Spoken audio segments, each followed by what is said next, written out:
Hey, good morning. I want to tell you a quick story.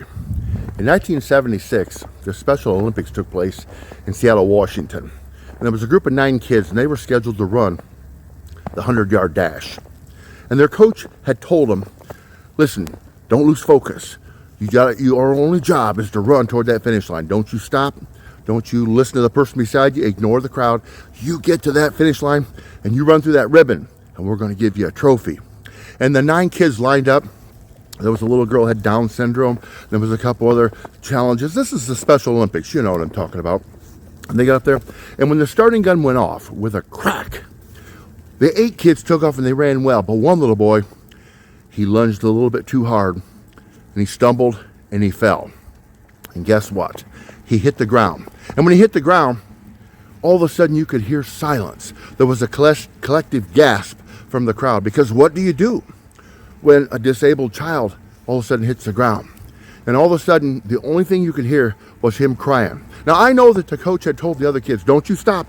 Don't you do it. You got to win this. I'm counting on you. But you know what happened? The other 8 kids, they literally stopped. And they heard him crying. And 2 of them started back toward him. And then a 3rd little girl started back over there. And she had Down syndrome. And she went up to him. And he was just laying on the ground crying and sobbing, his heart broken. And she bent over and she gave him a kiss on the cheek and she said, there, that'll make it better. Now come on, we'll run this together. And she got him by the hand and she pulled him up and he got up and he wiped his eyes and he was still sniffing and sobbing a little bit.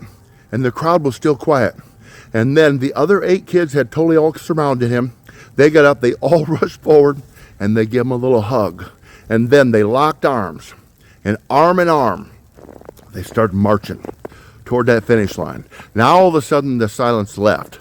That crowd erupted with a volcanic roar, and you could hear them cheering.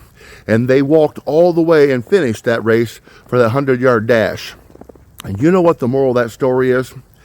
I know in life you're told you got to win at any cost. It's all right to step on people. It's all right to push people down, and you got to do whatever it takes to get ahead. And it's all right to lie and cheat if you're getting what you want. Folks, it's not. We're here and we're designed to live life, to enjoy it, but we're also here to fulfill it by helping others. You see, together, we can each achieve more. Our challenge is, you may think you know more than them kids did, and you probably do, right? But don't be afraid to do whatever it takes to live a good life while helping others. You see, that little boy, he didn't have enough intelligence to understand that I'm supposed to hide my pain. I'm supposed to be tough. I'm supposed to put on a fake image. You know, I used to have a fellow tell me, just fake it till you make it. Nonsense. He was real. His emotions poured out, and as they flowed, it drew the other people to him. Guys and gals, my challenge is, go out there, make a difference in this life. You're called to serve, so let's do it.